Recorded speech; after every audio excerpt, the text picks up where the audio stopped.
Welcome to another day on the Journey Chez Chem. Please do the 2 warm-up questions to the best of your ability. And these 2 are, first you must find the empirical formula. So we change our percents to grams and then grams to moles and then divide by the smallest to get the ratio of the atoms. So do the best you can. And in number 2, you need to make sure that you read the question so that you know which one is the hydrated compound and which one is the anhydrous compound. And change those to moles and get your water to moles and divide by the smallest. And do the best you can, and we'll go over it in a moment.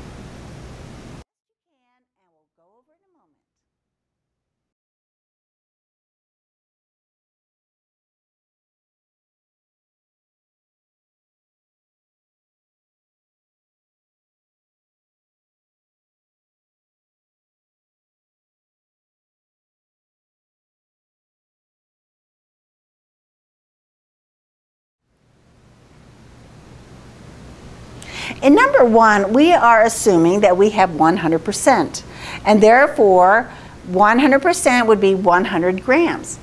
59.0 grams is carbon in adrenaline, and I thought it was interesting that adrenaline, that we can figure out its empirical formula. And 1 mole of carbon has a mass of 12.0 grams, and therefore I get 4.9166 moles of carbon. I'm also given 7.1 grams of hydrogen. And 1 mole of hydrogen has a mass of 1.0. And therefore I get 7.1. And I am going to add these zeros so that I am consistent with my calculations. I have 26.2 grams of oxygen. And 1 mole of oxygen has a mass of 16.0 grams of oxygen. And therefore, I have 1.6375 moles of oxygen.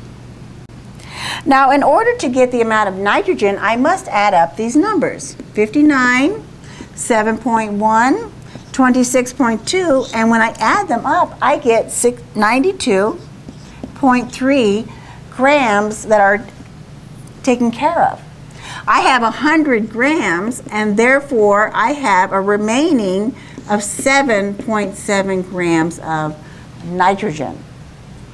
7.7 grams of nitrogen, and I change that to moles. 1 mole of nitrogen has a mass of 14.0. And I get 5.5. Once I transfer them all into moles, now I can make a comparison. And then I divide by the smallest. Well, my nitrogen is the smallest. Therefore, I have 1 nitrogen. And my oxygen,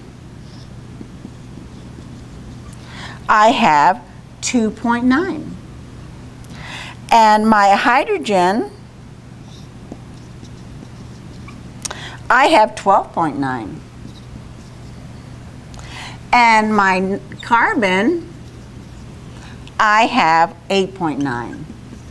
Now we are within 1/10, and so we can round. And I have 9, 13, 3, and 1. Therefore, my empirical formula is C9H13O3N. That is my empirical formula. Now, in the problem, I was asked for the molecular formula, and I was given the molecular mass. Therefore, I add up my empirical mass. I have 9 carbons, and I have 13 hydrogens, and I have 3 oxygens, which is 16, and I have 1 nitrogen. Again, I multiply these numbers out, and I get 108, and I get 13. That was simple, wasn't it? And 3 times 16 is 48, and 14. And when I add those numbers up, I actually get 180. My molecular mass that's given in the problem is 180, and I'm dividing by my empirical mass. So the molecular mass is divided by the empirical mass. And you can see that it's 0.9, and that's close enough to 1. Therefore, the empirical formula is the same as the molecular formula. It can be just 1. Now, we know that it should be a whole number, and it is close enough to 1, and that's our whole number. If I had a number like 3, then I would multiply these subscripts through by 3, and that would give me my molecular formula.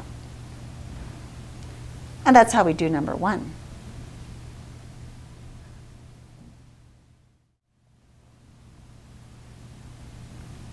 In number 2, it's very important to read and understand what the question, what information the question is giving you. And you are given the mass of the hydrated crystal, just like we did in the lab, and the mass of the anhydrous compound.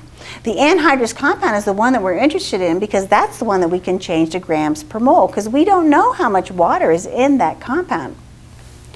Therefore, I take the 1.03 grams of lead-2 acetate and change it to moles. And 1 mole of lead-2 acetate has a mass of 325.2 grams. Now, it's at that point, this formula mass, that many students make an error. And I would suggest that you write them out. Lead is 207.2 AMU. And you have 4 carbons, and 4 times 12. And you have 6 hydrogens, and 6 times 1.0. And you have 4 oxygens, which would be 4 times 16.0. I write them again after I multiply. And I have 48.0 for my carbons, and 6.0 for my hydrogens, and 64.0 for my oxygens. And when I add them all up, I get 325.2 AMU. Now, in this case, we need to use the AMU as grams per mole. And the mole is where I'm going, that's what I'm looking for, and grams is what I need to cancel.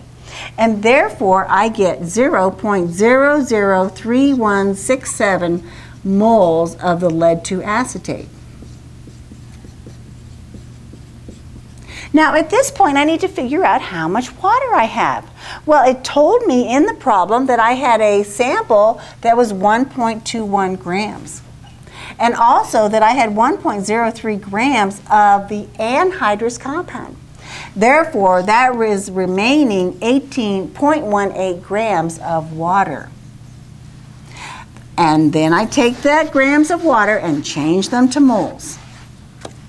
0.18 grams of water, and 1 mole of water is 18.0 grams. And therefore I have 0.01 moles of water. And then, very much like empirical formulas, I divide by the smallest. And when I divide this number by itself, I get 1. And when I divide this number by the smallest, I get 3.1, and that's close enough for us, as long as it's within a tenth. And therefore, the ratio is 1 lead-2 acetate to 3 waters. And the way I write the formula is I write the compound with a multiplication and 3 waters. And that would be my final answer. That is the formula for the hydrate. But the ratio is 1 to 3.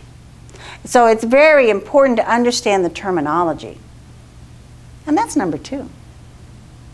Now, your facilitator has the worksheet answers for you to go through and make sure that you understand how to do those problems, because we're getting very close to that assessment. And we have talked about how to go from grams to formula units or molecules, how to go from molecules back to grams, how to do an empirical formula, a molecular formula, percent composition, and hydrate formulas. So we've learned a lot of various different types of compound formulations and mathematics, and I know that you're getting better at these types of problems. We'll keep practicing for a few more days, but the assessment is just right around the corner. Well, that was some fun, and I hope you're getting better at this and feeling more comfortable, and I can't wait to see you tomorrow. Bye!